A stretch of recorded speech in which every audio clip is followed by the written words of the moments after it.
Welcome to Legal Action News.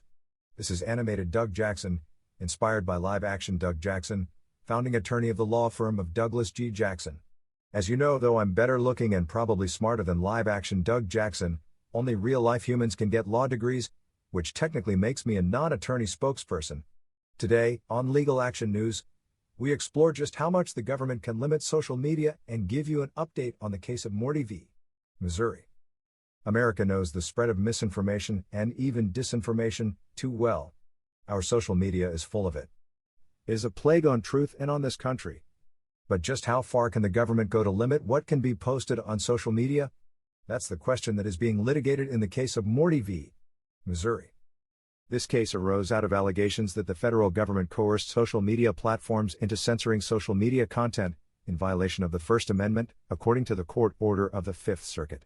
The court's order also indicates that officials of the federal government have been in regular contact with every major American social media company about the spread of misinformation on their platforms since at least 2020. The White House, the CDC, the FBI, and other government agencies have encouraged these platforms to remove disfavored content and accounts from their sites. Mostly, the platforms have complied.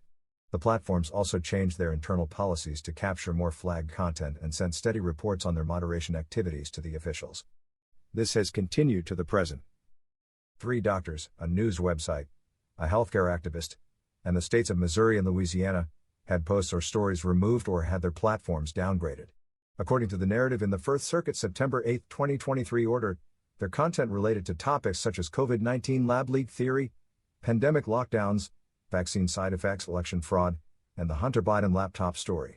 These parties filed a lawsuit alleging that the government stifled their free speech because the government officials coerced, threatened, and pressured the social media platforms to censor them through private communications and legal threats.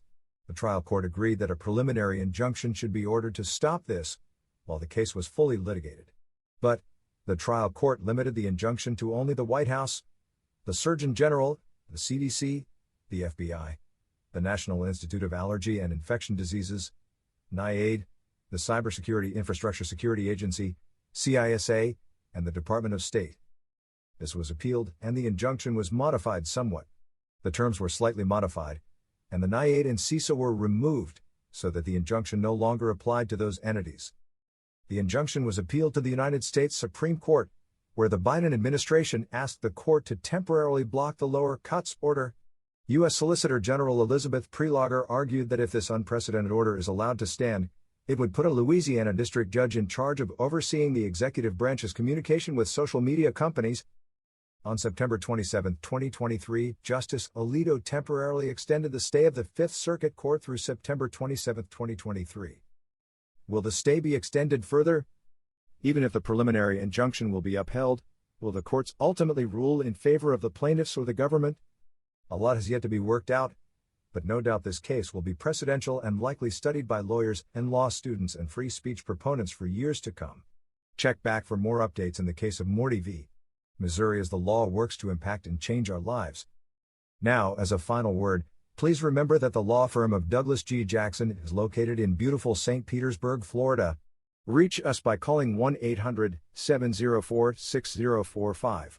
Again, that's 1-800-704-6045. Or find us online at www.getyourlegalaction.com.